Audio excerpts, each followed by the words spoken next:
Olubereberye essula ya 33. Yakobo asisinkana Esawu.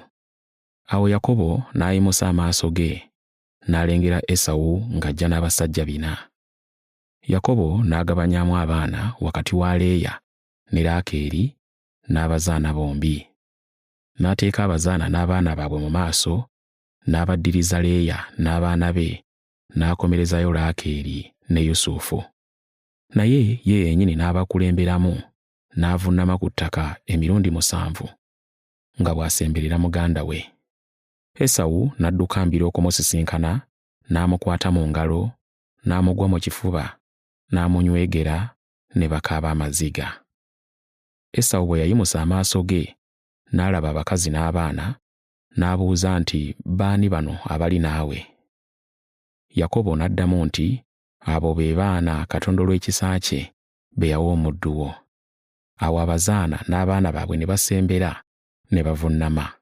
Era ne Leeya n'abaana be ne basembera, ne bavunnama.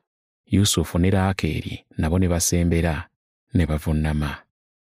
Esawu n'amubuuza nti, "Ekibiina ekyo kyonna kye nsisinkanye, amakulu gaakyo ki?" N'amuddamu nti, "Okulaba ekisa mu maaso ga mukama wange." Esawu n'amugamba nti, "Bye nnina bimmala muganda wange, by'olina bibe ebibyo." Yakobo n'ayogera nti, "Nedda nkwegayiridde. Kaakano obanga ndabye ekisa mu maaso go, kkiriza ekirabo kyange mu mukono gwange, kubanga ndabye amaaso go, ne mba ng'omuntu bwe yandirabye amaaso ga Katonda, n'onsanyukira. Nkwegayiridde, toola ekirabo kyange kye bakuleetedde, kubanga Katonda ankoledde ebyekisa, era kubanga bye nnina bimmala." N'amwegayirira, Esawu n'akitwala. Awo Esawu n'amugamba nti, "Tukwate ekkubo tugende, nze nja kukukulemberamu."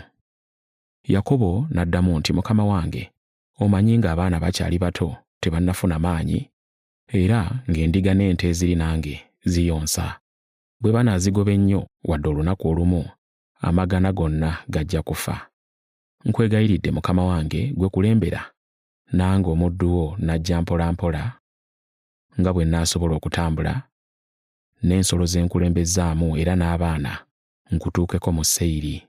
Esawu n'agamba nti, "Kale kankulekere ku bantu abali nange."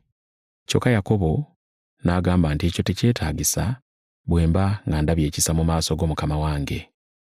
Awo Esawu n'addayo ku lunaku olwo e Seyiri. Naye Yakobo n'atambula ng'agenda e Sukkosi, ne yeezimbira ennyumba, n'akolera ensolo ze engo. Erinnya ly'ekifo ekyo kyeryava liyitibwa Sukkosi. Yakobo bwe yava e Padanalaamu, n'atuuka mirembe mu kibuga ky'e Sekemu ekiri mu nsi ya Kanani, n'asiisira okumpi n'ekibuga. N'agula ettaka ku baana ba Kamoli kitaawe wa Sekemu n'ebitundu bya ffeeza 100, n'asimba eweema ye. N'azimbayo ekyoto, n'akituuma erinnya lyakyo Eroke Isirayiri.